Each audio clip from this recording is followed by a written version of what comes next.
ভারত ও পাকিস্তানের মধ্যে সীমান্ত উত্তেজনা নতুন কিছু নয়, কিন্তু মাঝে মধ্যে এমন কিছু মানবিক ঘটনা ঘটে যা আমাদের মনে করিয়ে দেয় যে মানুষের জীবনের মূল্য সবকিছুর ঊর্ধ্বে।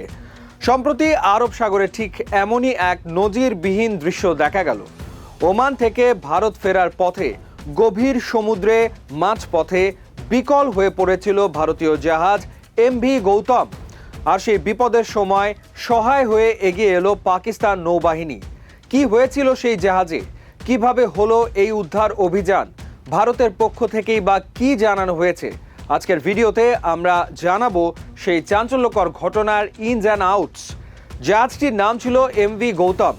ওমান থেকে ভারতের দিকে আসার সময় হঠাৎ করেই জাহাজটির জেনারেটরে বড় ধরনের যান্ত্রিক ত্রুটি দেখা দেয়। মাঝ সমুদ্রে পাওয়ার কাট হয়ে যাওয়ায় জাহাজটি পুরোপুরি স্থবির হয়ে পড়ে। জাহাজটিতে ছিলেন মোট 7 জন ক্রু মেম্বার, তাদের মধ্যে 6 জন ভারতীয় এবং একজন ইন্দোনেশিয়ান নাগরিক। মাঝ সমুদ্রে বিদ্যুৎ নেই, খাবারের সংকট আর যান্ত্রিক ত্রুটি সব মিলিয়ে এক ভয়ানক পরিস্থিতির মুখে পড়েন তারা। বিপদ দেখে মুম্বাইয়ের maritime rescue and coordination centre দ্রুত যোগাযোগ করে ইসলামাবাদ কর্তৃপক্ষের সাথে। যেহেতু সেই মুহূর্তে জাহাজটি পাকিস্তানের সার্চ অ্যান্ড রেস্কিউ সীমানার মধ্যে ছিল, তাই পাকিস্তান নৌবাহিনী দ্রুত ব্যবস্থা নেয়। পাকিস্তান নৌবাহিনী তাদের জাহাজ PMSS কাশ্মীরকে মোতায়েন করে। সাথে ছিল পাকিস্তান মেরিটাইম সিকিউরিটি এজেন্সি বা PMSA। তারা দ্রুত ঘটনাস্থলে পৌঁছে ক্রু মেম্বারদের জন্য খাবার, পানীয় জল এবং প্রয়োজনীয় ওষুধ সরবরাহ করে। এমনকি জাহাজটিকে স্থিতিশীল করতে কারিগরি সহায়তাও দেয় পাকিস্তানি টিম। গালফ টাইমসের শেয়ার করা ভিডিওতে দেখা গেছে কিভাবে পাকিস্তানি জওয়ানরা ভারতীয় ক্রুদের দিকে সাহায্যের হাত বাড়িয়ে দিচ্ছেন। তবে এই উদ্ধার অভিযানটি মোটেও সহজ ছিল না।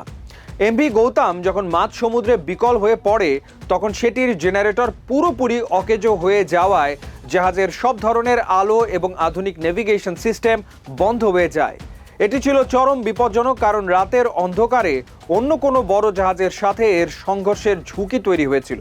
ভারতীয় কোস্ট গার্ডের তথ্য অনুযায়ী জাহাজটি তখন তার VHF রেডিও এবং IIS সিস্টেম শুধুমাত্র ব্যাটারি ব্যাকআপের মাধ্যমে সচল রাখতে পেরেছিল। এই যান্ত্রিক সীমাবদ্ধতা থাকা সত্ত্বেও প্রতিকূল আবহাওয়ায় পাকিস্তানি নৌবাহিনী যেভাবে দ্রুত খাবার ও চিকিৎসা সহায়তা পৌঁছে দিয়েছে, তা নিঃসন্দেহে একটি বড় চ্যালেঞ্জ ছিল। এদিকে ভারতীয় কোস্টগার্ডের আঞ্চলিক সদর দপ্তর থেকেও পুরো বিষয়টি মনিটর করা হচ্ছিল।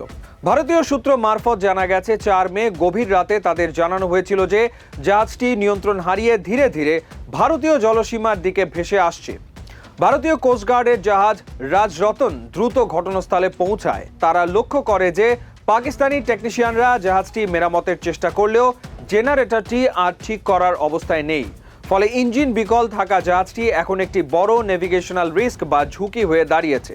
তাই ভারত সরকার এবং ডিরেক্টরেট জেনারেল অফ শিপিং এখন জাহাজটির মালিককে নির্দেশ দিয়েছে যাতে দ্রুত একটি টাগ বোট পাঠিয়ে জাহাজটিকে নিরাপদে টেনে আনা হয়। এই ঘটনাটি আন্তর্জাতিক মেরিটাইম আইনের সেই অমোঘ নীতিকেই মনে করিয়ে দেয়, যেখানে সমুদ্রের বুকে কোনো জীবন বিপন্ন হলে রাজনৈতিক ভেদাভেদ তুচ্ছ হয়ে যায়। গত এপ্রিল মাসেই পাকিস্তান নৌবাহিনী যখন চীন, বাংলাদেশ এবং ভিয়েতনামের 18 জন সদস্যকে উদ্ধার করেছিল, সেটিও ছিল সমুদ্র কূটনীতির এক বড় নজির।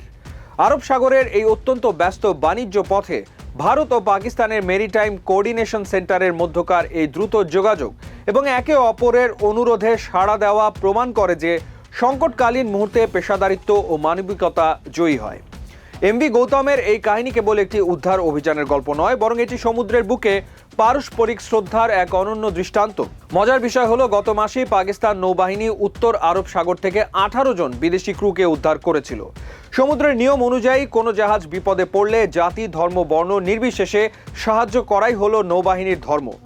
এই ঘটনাটি ভারত পাকিস্তান সম্পর্কের উত্তেজনার মাঝেও এক অনন্য মানবিক উদাহরণ হিসেবে থেকে যাবে। আপনাদের কি মনে হয়, এই ধরনের মানবিক সহযোগিতা কি দুই দেশের সম্পর্কের বরফ গলাতে সাহায্য করবে? কমেন্ট সেকশনে আমাদের জানান। ভিডিওটি ভালো লাগলে লাইক দিন এবং শেয়ার করুন, আর সাবস্ক্রাইব করতে ভুলবেন না।